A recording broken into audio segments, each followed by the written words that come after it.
Livros Enigmas da Psicometria dos Fenômenos de Telestesia, de Ernesto Bozano. Capítulo 1. Os fenômenos de psicometria. Pois que a psicometria não passa de uma das modalidades da clarividência, a esta pertencem, também, os seus enigmas.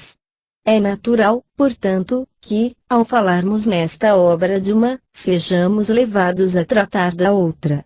De qualquer modo, para não ampliar demasiadamente o assunto, limitar-nos-emos a versar exclusivamente o tema da psicometria, que contém os principais enigmas a resolver. De resto, as suas modalidades próprias lhe conferem um caráter especial, que permitem considerar à parte as modalidades segundo as quais se estabelece a conexão entre o sensitivo e a pessoa ou meio concernente ao objeto psicometrado, ou seja, na ciência espírita, designa a faculdade anímica de ler impressões e recordações ao contato com objetos comuns. Distinguem, efetivamente, a psicometria das outras formas de clarividência. No sonambulismo provocado, é o próprio operador quem estabelece a relação entre o sensitivo e a pessoa ou o meio colimados. Na ausência de operador, é o consulente que, por sua presença, faculta a ligação entre o sensitivo e ele próprio ou a pessoa e o meio distantes. Na clarividência utilizada por quiromancia, cartomancia, visão do cristal, os diversos objetos ou processos empregados podem considerar-se como simples estimulantes, próprios para suscitar o estado psicológico favorável ao desembaraço das faculdades subconscientes. Na psicometria, muito pelo contrário, parece evidente que os objetos apresentados ao sensitivo, longe de atuarem como simples estimulantes, constituem verdadeiros intermediários adequados, que, à falta de condições experimentais favoráveis, servem para estabelecer a relação entre a pessoa ou meio distantes, mercê de uma influência real, impregnada no objeto, pelo seu possuidor. Essa influência, de conformidade com a hipótese psicométrica, consistiria em tal ou qual propriedade da matéria inanimada para receber e reter, potencialmente, toda a espécie de vibrações e emanações físicas, psíquicas e vitais, assim como se dá com a substância cerebral, que tem a propriedade de receber e conservar em latência as vibrações do pensamento. Após as experiências recentes e decisivas de Edmond Duchatel e do Dr. Osti nos domínios da psicometria, não é mais possível duvidar da realidade dessa influência pessoal, absorvida pelos objetos e percebida pelos sensitivos. O que ainda se não sabe é se a influência em apreço contém virtualmente a história do dono do objeto, história suscetível de ser psicometricamente evocada pelos sensitivos em seus mínimos pormenores, tal como afirmam alguns experimentadores. Sem embargo, ao menos no que diz respeito à influência de pessoas vivas, tudo concorre para demonstrar que tal latitude de poderes é, em grande parte, imaginária. A influência pessoal registrada pelos objetos não exerce, realmente, outro papel que o de estabelecer a relação com a pessoa ou meio distantes, que se tenha em vista psicometrar. Essa influência fornece uma pista ao psicômetra e lhe permite segui-la.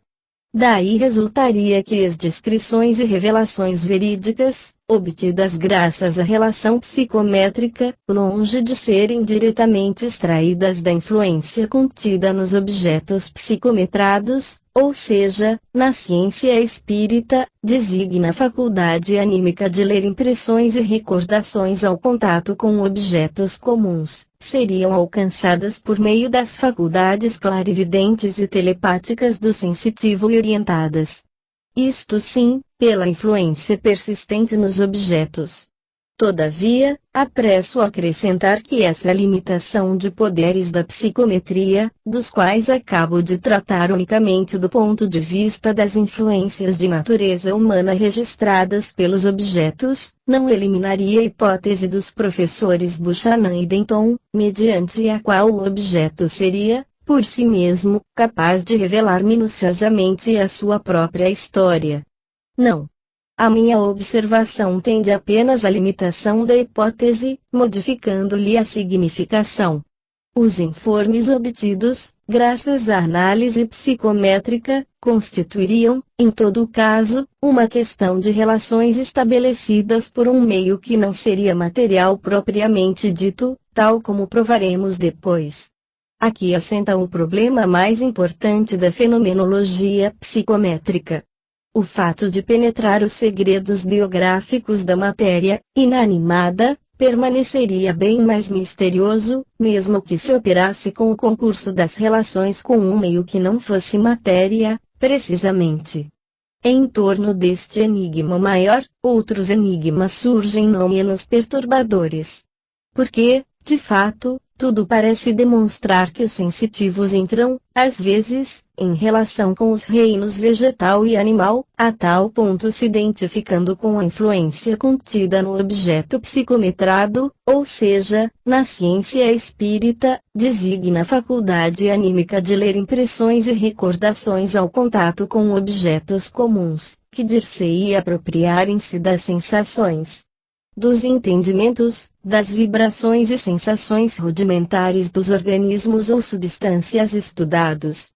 Assim, da mesma forma pela qual a influência deixada num objeto por pessoa viva tem a virtude de pôr o sensitivo em relação com a subconsciência dessa pessoa, assim também a mesma influência, deixada nos objetos por uma pessoa falecida, teria o poder de pôr o sensitivo em relação com o espírito do falecido. Esta última suposição parecerá bem menos inconcebível que as até agora enunciadas, pois é uma premissa menor, consequência lógica da premissa maior. Outras modalidades, não menos enigmáticas, apresentam-se na fenomenologia psicométrica e haveremos de as examinar, à proporção que ressaltarem dos respectivos fatos. Antes de entrar propriamente no assunto, importa consagrar alguns parágrafos para estabelecer a solidez da assertiva que acabamos de formular e segundo a qual provado está que os objetos presentes ao sensitivo não atuam unicamente à maneira de simples estimulantes, mas contêm, de fato, uma influência pessoal humana, capaz de colocar o sensitivo em relação com o dono do objeto. Nesse propósito, assinalaremos que o objeto apresentado ao sensitivo não serve praticamente para evocar a história de uma personalidade humana, senão quando tenha sido tocado e utilizado por essa personalidade, do contrário, deixaria de provocar no sensitivo qualquer associação de natureza humana e poderia, ao invés, provocar outras, concernentes ao objeto material em si, e como tal. Daí resulta que essa diferença de associações não poderia realizar-se, se realmente não existisse uma impregnação fluídica humana dos objetos. No caso de objeto utilizado por diversas pessoas, facultado fica ao sensitivo poder exercer sucessivamente a sua influência sobre cada uma dessas pessoas, inclusive o ambiente em que elas viveram, mas o grande caso é que não suscita, jamais, qualquer evocação de pessoas absolutamente estranhas ao objeto, o que constitui um índice probante de que os fluidos humanos, absorvidos pela matéria inanimada, são geralmente os agentes invocadores das impressões psicométricas. Quando o objeto tenha pertencido a diversas pessoas, nota-se, por vezes, erros de orientação, muito instrutivos. Assim, por exemplo, num caso citado por Duchatel, o consulente apresenta ao sensitivo uma carta, propondo-se obter esclarecimentos a respeito do remetente, e obtém, ao invés, informações precisas e abundantes sobre o destinatário. Esse fato pode, talvez, ser atribuído à existência de uma lei de afinidade eletiva, em virtude da qual o fluido do destinatário se evidenciasse mais ativo, em relação com o sensitivo, do que o fluido do remetente. Daí, o seguir-se que, para explicar os fatos, somos levados em todos os casos a admitir a existência de um fluido pessoal humano ligando-se aos objetos. É uma conclusão esta corroborada por tantas circunstâncias, tendentes todas a demonstrá-la, que a podemos considerar como definitivamente adquirida pela ciência. Penso não ser necessário estribar em longos argumentos a outra afirmativa concernente à real função das influências humanas contidas nos objetos, isto é, estabelecer a correlação do sensitivo e do dono do objeto. É uma conclusão inconteste, que resulta dos fatos, pois do contrário o sensitivo deveria tirar do objeto apontamentos exclusivamente concernentes ao período durante o qual o consulente estivesse de posse do mesmo objeto.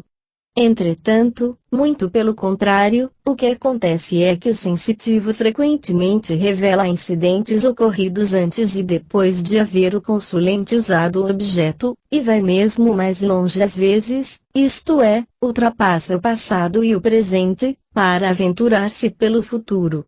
E daí, uma prova indiscutível de que em tais circunstâncias ele, o sensitivo, utiliza as faculdades de sua clarividência no subconsciente da pessoa presente ou ausente, com a qual se acha em relação psicométrica, e não no objeto psicometrado, ou seja, na ciência espírita, designa a faculdade anímica de ler impressões e recordações ao contato com objetos comuns.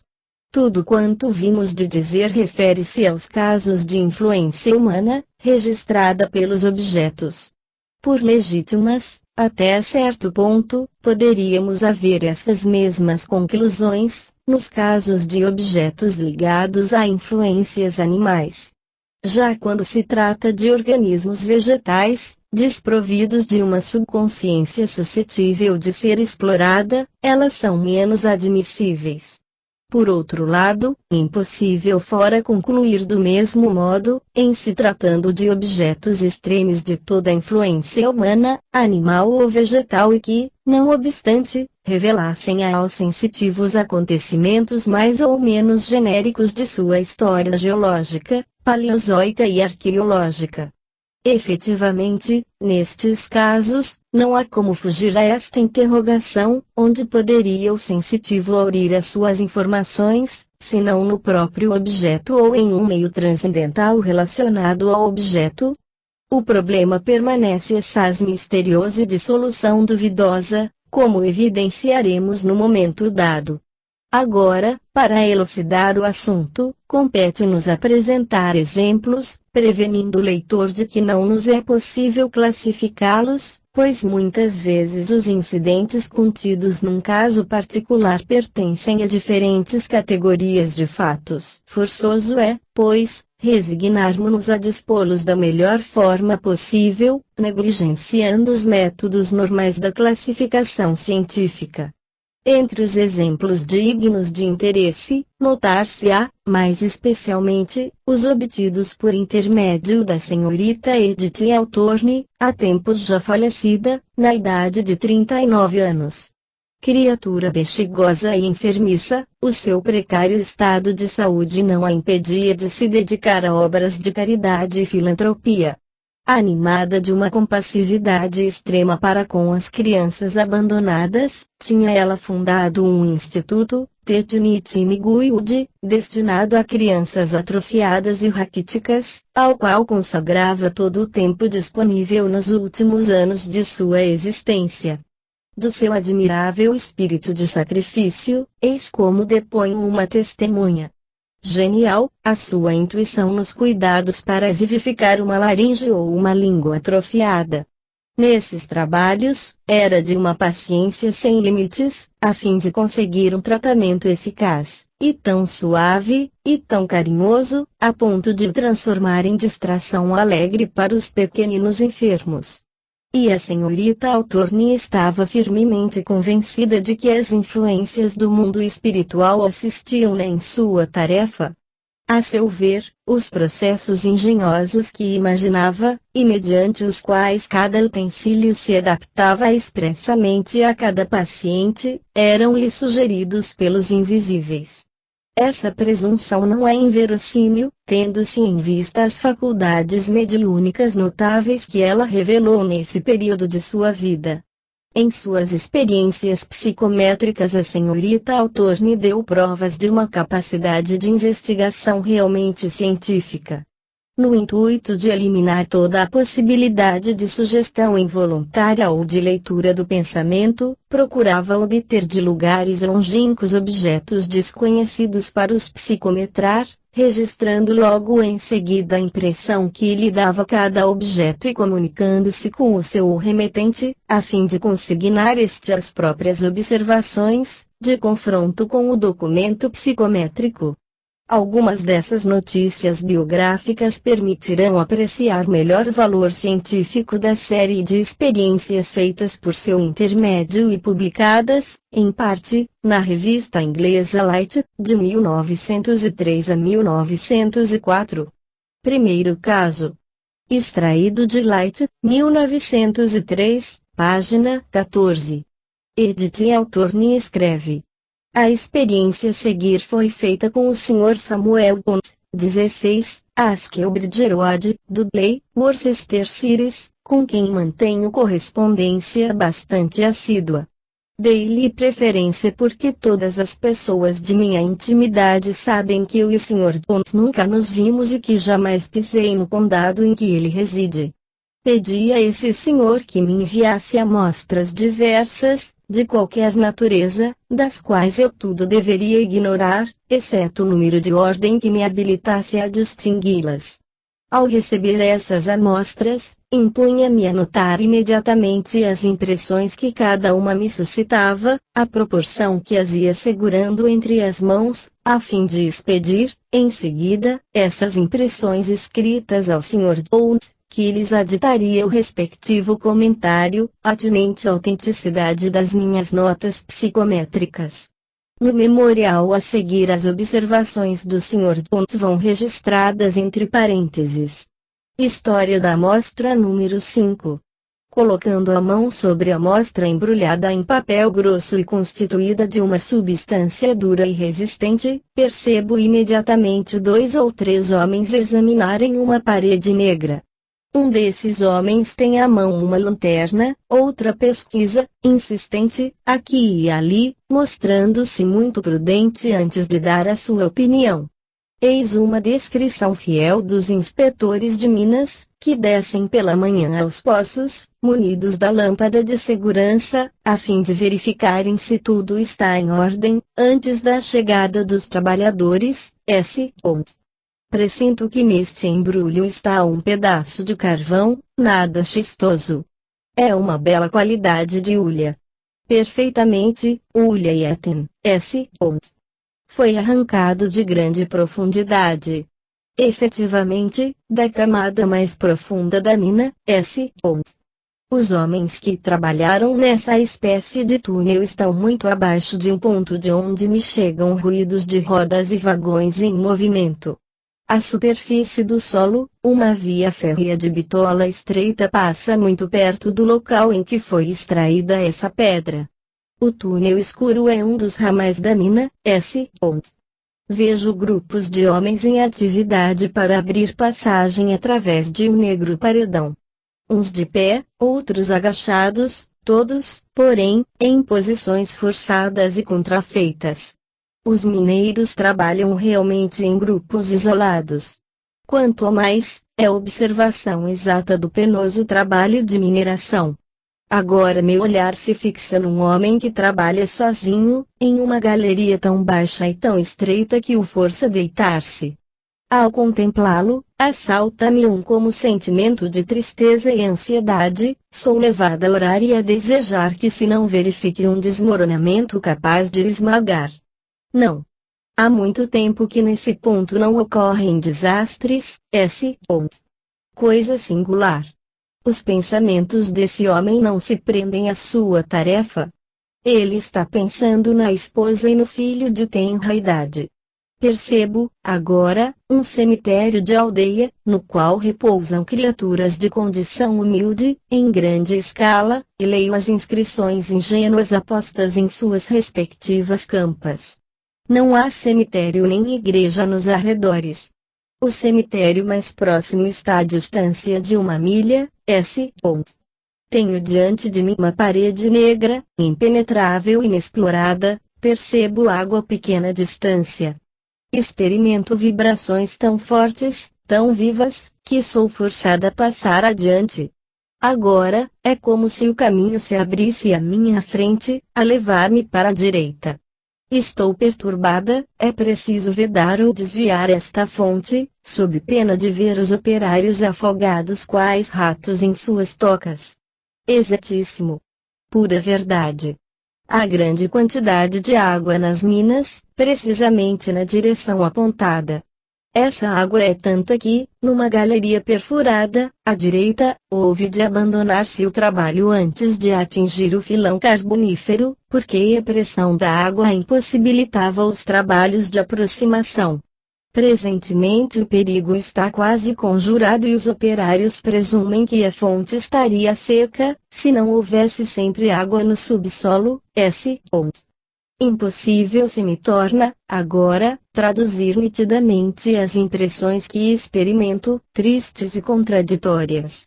Sinto-me ansiosa e preocupada com uma região inexplorada destes antros escuros e cavernosos.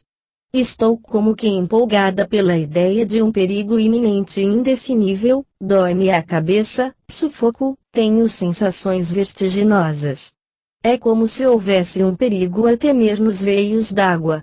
A dispneia aumenta, os pulmões como que se colam às costas, nariz, olhos, ouvidos, boca, saturam-se de uma espécie de gás pesado e impuro.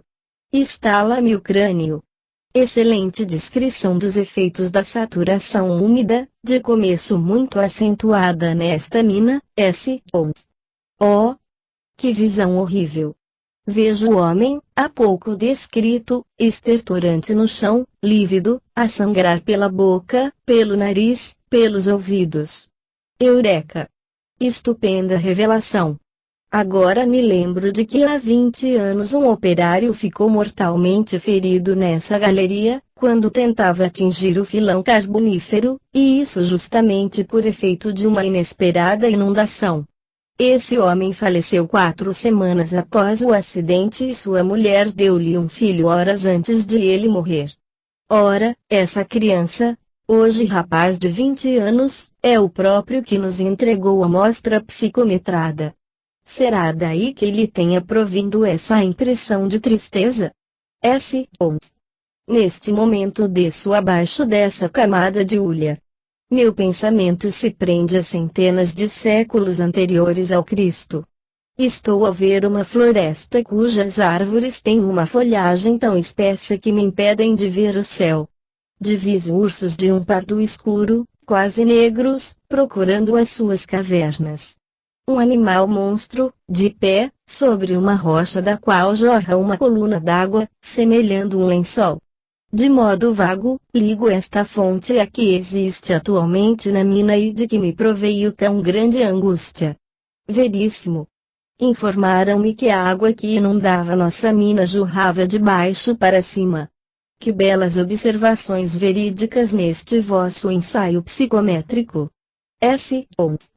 O Sr. Jones acrescenta a seguinte nota relativa ao fragmento de carvão psicometrado, ou seja, na ciência espírita, designa a faculdade anímica de ler impressões e recordações ao contato com objetos comuns.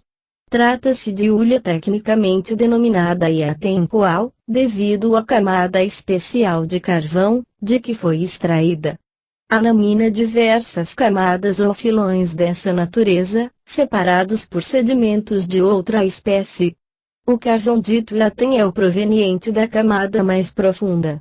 Essa amostra foi-me trazida por um mineiro que a teria conduzido na mão ou no bolso, o que aliás não posso afirmar, porque já me não recordo. Nesse primeiro caso os enigmas a resolver se enredam de modo inextricável.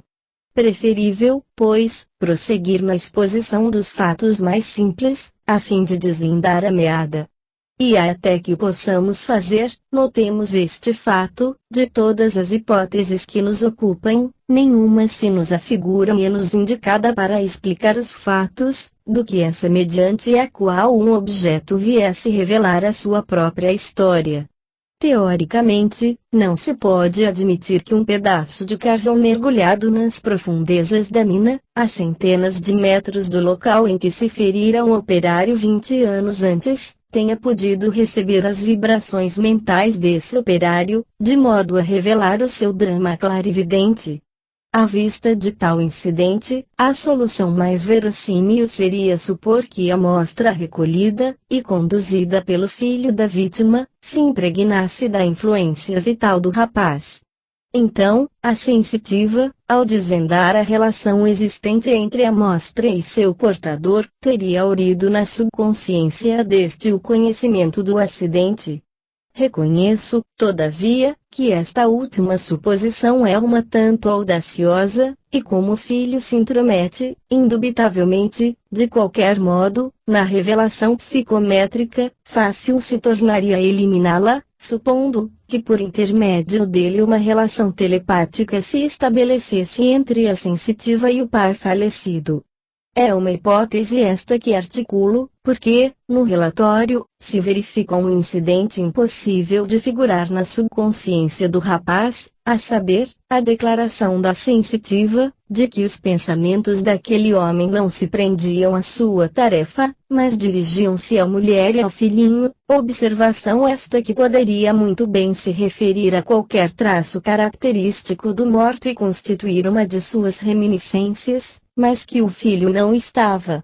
Então, em condições de conhecer, pode-se acrescentar que a sensitiva denunciou uma fonte de água ameaçadora, que demandava imediata oclusão ou desvio, operação esta que já se executara, porém, posteriormente ao tempo em que o morto aí trabalhava.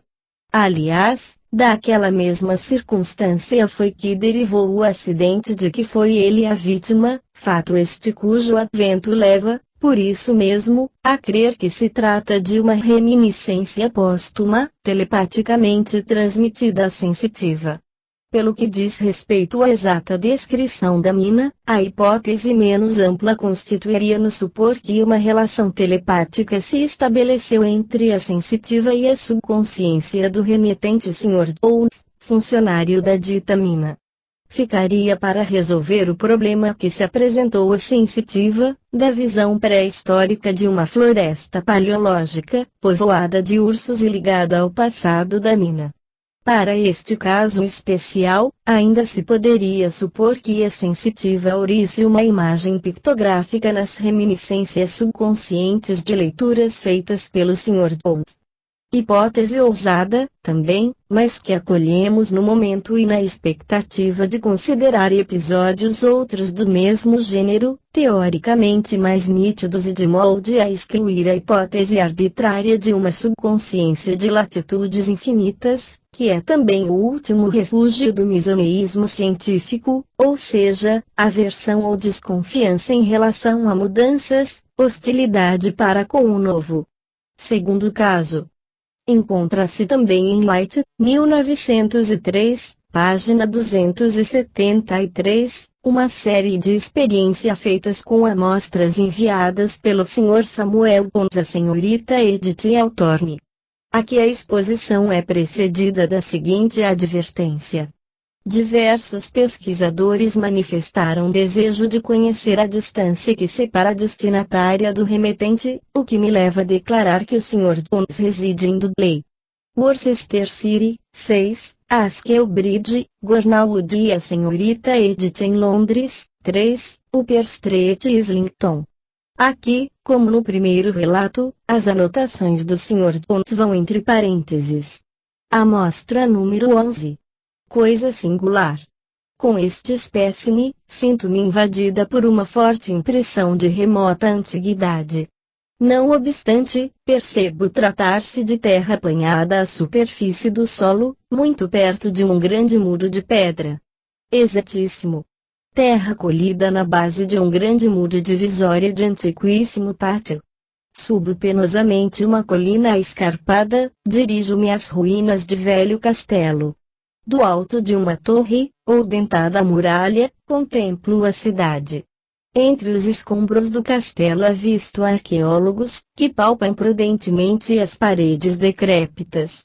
Ouço-lhes palavras e risadas, e também o casquinar de petizes que jogam o criquete. Agora, os soldados de Cromwell, que se atropelam e precipitam para galgar as alturas. E, agora, o nome deste lugar, Castelo de Dudley. Exato. Cromwell com os seus soldados tomou parte na destruição desse castelo, cujas ruínas se ostentam no topo de uma colina. Esse local é muito visitado por excursionistas e, graças a uma especial concessão do Conde Dudley, todos os anos se faz, em dia determinado, uma festa recreativa, dedicada às crianças dos arredores, S.O. Neste instante deixo as cercanias do castelo e atravesso uma cidadezinha. Observo as lojas, sinto um cheiro agradável de pão fresco, ainda quente, que me abre o apetite, contemplo bolos e tortas na montra de uma confeitaria. A pessoa que me trouxe essa mostra passou junto de uma carrocinha carregada de pão fresco, ainda quente, precisamente defronte de uma confeitaria, S.O. O portador em questão também passou por uma agência postal. Essa amostra foi apanhada com uma colher e diretamente colocada na caixa.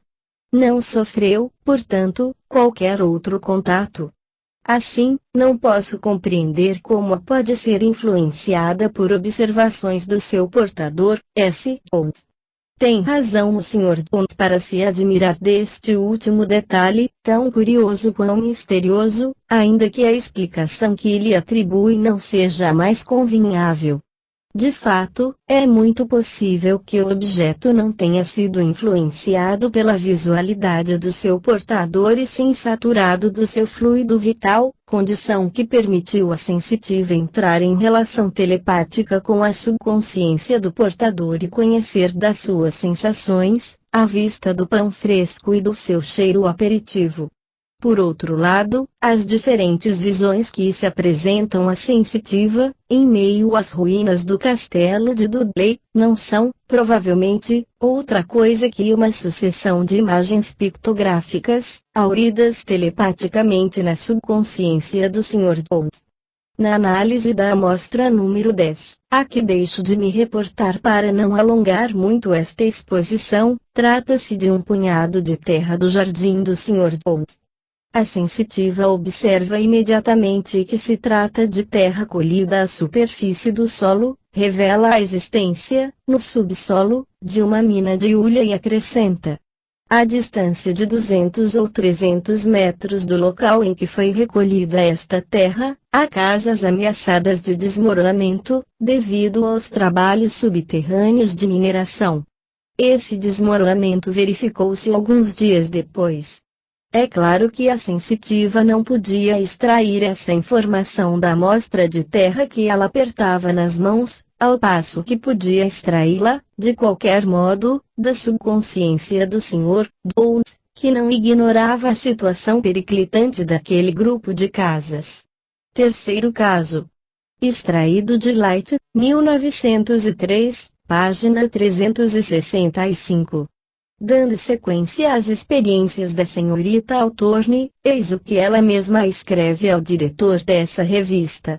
Remeto-lhe a narrativa das impressões derivadas de um objeto ao acaso tomado entre vários outros enviados pelo Sr. Bond, e, tal como fiz com as narrativas precedentes, coloco entre parênteses os comentários do mesmo senhor. Este pequeno objeto, cuja natureza não posso conhecer, visto achar-se envolto em algodão, comporta pensamentos de luto e de morte, orientando-me para uma senhora angustiada ante a perda de alguém que lhe fora profundamente ligada e que, após dolorosa agonia, entrou serenamente no repouso eterno, antes por ser ardentemente desejado. Trata-se do anel que uma senhora paralítica usara por espaço de mais de 25 anos e a quem, um ano antes, falecera a mãe idolatrada. Esta, antes de expirar, ficara longo tempo deitada junto da filha, S.O. Agora vem-me a ideia de mão muito amada, que procuro aquecer carinhosamente entre as minhas. É justamente o que costumava fazer a moça inválida, retendo, entre as suas a mão álgida da genitora moribunda, S. Enquanto assim procedo, tenho a impressão de que a mão afagada perdeu, de longa data, a sua frescura juvenil. Mão de mulher bastante idosa. Tal e qual. Essa senhora faleceu em idade muito avançada, S. Olhos rasos de lágrimas, retiro um anel, ou anéis, dessa mão inerte e fria. Refere-se à mão da mãe, falecida ao lado da filha paralítica. Esta, efetivamente, foi quem retirou e transferiu aos próprios dedos os anéis que estavam nos da falecida. O anel que lhe enviei pertence à filha, mas esteve longo tempo em contato com a mãe, S. Chorando, dirijo um derradeiro olhar a um corpo idolatrado estendido num caixão. A filha paralítica fez questão de ver o corpo materno no ataúde, S. As influências afetivas e o sentimento doloroso que saturam este objeto fazem pensar que se trata da mãe e da filha. Tenho impressão que a sobrevivente deplora esse evento. Perfeitamente, a sobrevivente ainda não pode resignar-se com a perda, S. De fato, ouço uma voz que parece dizer, por que assim te lastimas, minha filha? Não estou tão longe de ti quanto imaginas, a barreira que nos separa não é tão grande nem tão intransponível quanto supões. Quererias tu que eu retornasse à terra para ir reencetar os longos anos de amargura que aí passei e acabando por esgotar-te em novas vigílias e cuidados? Essa mensagem do além, assim a considero, expressiva, de tão afetuoso interesse por aquela que lhe sobreviveu, há de balsamizar a chaga da saúde que a atormenta, S. Agora, percebo descarnada a mão a folhear um velho exemplar da Bíblia. O ambiente da alcova dá-me a impressão de doloroso sofrimento. Essa passagem refere-se à paralítica, que utiliza uma Bíblia muito usada, pertencente à falecida, S. À medida que essa mão vai virando as páginas, percebo um sinal bordado e destinado a marcá-las. É um sinal desconhecido e gasto. Esse marcador ainda se encontra no volume em questão. Quando escrevi a senhora paralítica nesse sentido, ela cortou dele um pedaço e me remeteu, como prova convincente, e eu lhe envio por minha vez, S. Esta Bíblia é utilizada constantemente. Sim, sempre, S. Digo, porque diviso um semblante triste, de mulher que está lendo, enquanto a forma etérea de sua mãe permanece ao lado. Essa particularidade encheu de júbilo o coração da filha, que me escreveu dizendo que doravante mais que nunca, manuseará sua Bíblia, S. Haverá gerânios florentes no quarto? É que experimento uma emanação, assaz forte, desse perfume. De fato, há no quarto da paralítica um pé de gerânio depositado sobre a mesma cadeira outrora utilizada pela falecida, S. Transcrevo as percepções recolhidas sem a preocupação de as interpretar, e a impressão a seguir me ocorre fraca, mas persistente. Não sei se ela terá ligação com os fatos precedentes. Encontro-me perto de uma igreja, lobrigo um semblante lacrimoso de mulher, a inclinar-se sobre uma campa florida. Essas impressões se ligam, indubitavelmente, às precedentes e referem-se a uma outra filha da morta. Esta foi, efetivamente, sepultada perto de uma igreja e a irmã da paralítica frequenta a miúde a campa, para lhe cuidar das flores, S. Ao lado da pessoa que se inclina para a sepultura, distingo duas formas etéreas, uma, sei, é de sua mãe, quanto a outra não consigo distingui-la nitidamente. Tenho como um pressentimento de estar a falecida preocupada com esta filha que lhe chora sobre a sepultura, assim como a desejar, ansiosa, qualquer transformação na sua vida, que assaz a desgosta. Certo. Essa segunda filha tem urgente necessidade de distrair-se, S. A influência deste objeto é puramente feminina. Também isto é muito verdadeiro, as suas associações são puramente femininas. O Sr. John enviou-me a cópia de uma carta que lhe escrevera à paralítica, na qual lhe diz: falemos agora da experiência psicométrica. Não sei como lhe traduzir a minha emoção ao ler as revelações, todas escrupulosamente verídicas. Elas trouxeram-me uma espécie de alegria nova e inesperada, que me conforta mais que os sermões de todo o ano. Se a minha adorada mãe estivesse entre os vivos, as suas palavras de consolo não seriam outras que as advindas por intermédio da sua amiga. De fato, são as expressões exatas da sua linguagem, dos seus sentimentos. Fala da sua felicidade, diz que não deseja volver à terra, pois também eu não desejaria que tal sucedesse. Quanto ao episódio, tão espontâneo quanto expressivo, da Bíblia, cheguei a estremecer de júbilo quando li. A sua amiga também há de sentir-se feliz ao ter conhecimento dos benefícios que me proporcionou com essas revelações, sobretudo, quando receber o pedaço de fita do marcador de páginas. Por que recusar a possibilidade de termos junto a nós os que se foram? Por mim, devo-lhe enorme gratidão, por haver remetido o anel à sua amiga, e agora lhe peço transmita-lhe os meus mais vivos agradecimentos, visto que, graças ao seu trabalho, me encontro hoje perfeitamente conformada com a vontade de Deus.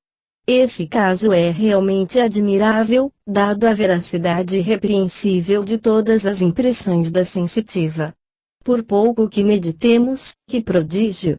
E esse prodígio subsiste integral, mesmo diante da hipótese de sensitivos nada apreenderem fora da influência pessoal, indispensável ao estabelecimento da relação telepática com o vivente ou com o defunto, possuidor do objeto psicometrado, ou seja, na ciência espírita, designa a faculdade anímica de ler impressões e recordações ao contato com objetos comuns, ou ainda para estabelecer a relação telestésica, ou seja, telepatia, com o meio ambiente de que provém esse objeto, ou para estabelecê-la por meio outro, misterioso, correspondente aos clichês astrais dos ocultistas, ou às impressões do acaso dos teósofos.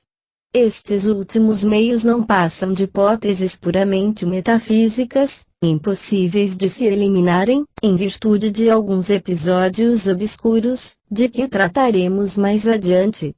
Nesse caso que acabamos de expor, a presunção favorável a uma relação telepática entre a sensitiva, a velha desencarnada e a filha paralítica, se não pode figurar como definitiva, pode, contudo, considerar-se como fundamentada. Contrariamente, nesse mesmo exemplo, a presunção favorável à hipótese da sensitiva ouvir diretamente dos objetos as impressões reveladas, não resiste à análise dos fatos. Assim, por exemplo, quando ela, a sensitiva, percebe a irmã da paralítica curvada e lacrimosa sobre a sepultura, por lhe cuidar das flores, concebe-se facilmente que a visão dessa ocorrência não podia estar registrada no anel da irmã, que trazia permanentemente consigo, ao passo que poderia ser tomada na memória subconsciente dessa senhora, tanto quanto poderia ter sido transmitida telepaticamente pelo espírito da morta, cuja intervenção na experiência se pode admitir, autorizada por alguns de seus detalhes. Quarto caso. Com este caso que figura no relatório da senhorita Edith Altorne, Light, 1904, página 197, abordamos uma nova categoria de experiências, ainda mais misteriosas, de vez que o objeto psicometrado, ou seja, na ciência espírita, designa a faculdade anímica de ler impressões e recordações ao contato com objetos comuns. Coloca a sensitiva em relação com a mentalidade animal. Entre os espécimes remetidos pelo Sr. John a dita senhorita, achava-se uma pena arrancada à asa de um pombo-correio, no momento justo do seu retorno ao pombal, depois de haver feito um longo voo. A sensitiva apreende logo Esta pena esteve encerrada num ambiente muito apertado, um cesto. O pequeno corpo de seu dono é qual feixe de nervos, cujas vibrações o fazem parecer trêmulo, mas a verdade é que ele não treme de medo. E se bem que esteja encerrado no cesto, parece ter a compreensão de que será sem demora libertado. Viaja por caminho de ferro, pois estou sentindo as trepidações do comboio. Trata-se da pena de um pombo que, para servir a essas experiências, foi metido num cesto e despachado para Fairweat, Worcester. Para regressar a Gornalwood, devia ele percorrer 20 milhas em linha reta, o que fez no tempo previsto. A pena foi-lhe arrancada logo após a volta, livre do cárcere, ei-lo que voa agora, alto, descrevendo inúmeros círculos. Toda a vontade como que se lhe concentra nas asas, acionadas por grandes nervos propulsores e todos eles dirigidos por seu pequenino cérebro. E sobe, tanto, que parece encaminhar-se para o sol. É um traço bem característico desse pombo, que de outros se distingue pela altura do voo, a voar sempre mais alto, não sabe ainda onde paira tudo, que o rodeia parece-lhe novidade. De fato, trata-se de localidade absolutamente desconhecida desse pombo, jamais lançado para aquelas bandas, Nessa trepidação nervosa, vai ele subindo sempre, até entrar de repente em contato com uma força sutil, ou corrente magnética, que o põe em correspondência com o seu pombal. E nesse instante a sensitiva percebe, com a mentalidade do animal, um meio dos mais minúsculos, o interior do pombal, onde se encontram um punhado de ervilhas e uma tigela com água.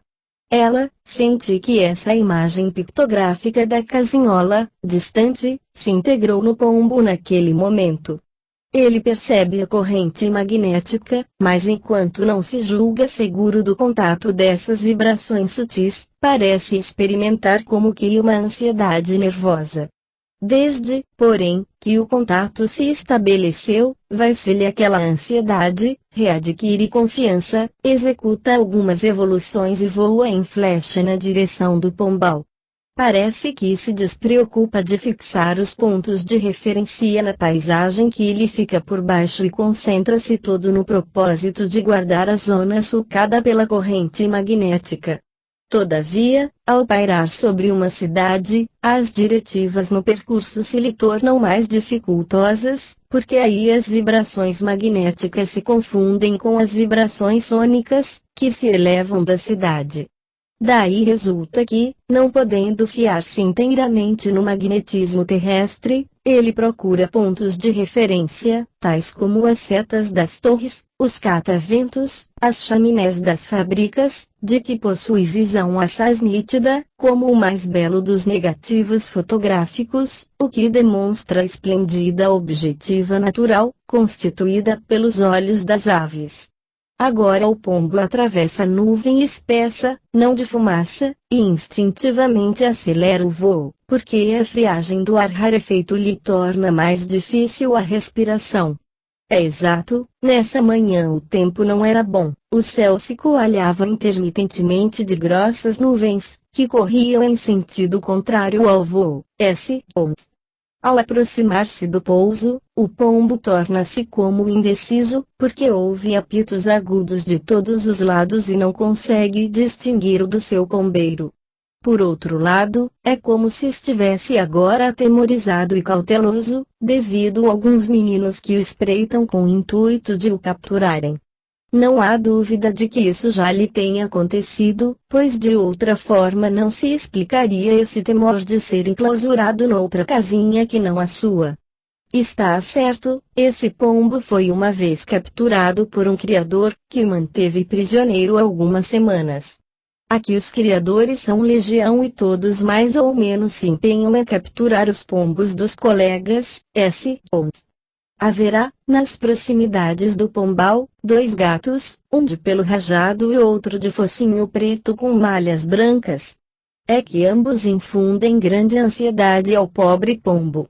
Por menor autêntico, existem aqui um gato rajado, cinzento, e outro preto e branco, ambos vivendo da pilhagem em torno dos pombais. Esses felinos não preocupam só os pombos, mas também os donos destes, ou. No caso aqui exposto, notamos em primeiro lugar a revelação assaz interessante de uma zona sulcada por uma corrente magnética terrena, com a qual entrariam em contato os pombos-correios, a fim de se orientarem e regularem o regresso, contato o que, tão logo estabelecido, faria surgir-lhes a visão subjetiva, imagens representativas e pictográficas da moradia distante, indicativas da direção própria para atingi-la. Fenômeno idêntico se verifica com os sensitivos psicômetras, ou seja, na ciência espírita, designa a faculdade anímica de ler impressões e recordações ao contato com objetos comuns, que, tateando qualquer objeto saturado do fluido pessoal de alguém ausente, entram em relação com este alguém e vêm formar-se a sua visão subjetiva toda uma série de imagens pictóricas mediante as quais se orientam em busca dessa pessoa ou se esclarecem a seu respeito. A observação inerente à corrente de magnetismo terrestre, que perturbava o pombo quando este atravessava uma cidade e o constrangia a se orientar por sinais de referência, corrobora as suas próprias afirmativas, da existência dessa corrente magnética. Efetivamente, é o que deve suceder, sempre que uma corrente dessa natureza atravesse uma zona de vibrações heterogêneas, perturbadoras, tais as que deve desprender-se de uma cidade industrial. Notarei também que, na iminência de um temporal, análoga perturbação deve produzir-se na corrente magnética, por força da saturação elétrica da atmosfera. Ora, como temos observado que grande número de pombos-correios se transviam nessas circunstâncias, todos esses dados mais não fazem que robustecer a afirmação da sensitiva, segundo a qual os pombos se orientam à custa de uma corrente magnética. Pudesse esse fato ser cientificamente comprovado e teríamos, pela mesma lei, explicada a migração das aves, o maravilhoso instinto do ganso selvagem que, sem medir distâncias, larga-se em voo reto das regiões africanas para as estepes siberianas, a fim de aí trançar o ninho. Dir-se-ia que, tal como faz o pombo-correio, esse ganso entra em contato com uma corrente do magnetismo terrestre e veria, desse modo, surgir-lhe, a visão subjetiva, a imagem pictográfica da região que o espera e cuja imagem serviria para orientá-lo na direção conveniente. Maravilhosa solução de um dos principais mistérios do instinto animal, e ao mesmo tempo solução relativamente concebível, sobretudo aceitável, por causa da analogia que apresenta com o fenômeno incontestavelmente autêntico do registro psicométrico, à distância, que suscita, também ele, visões pictográficas, a informarem o sensitivo do ambiente das pessoas ausentes e distantes.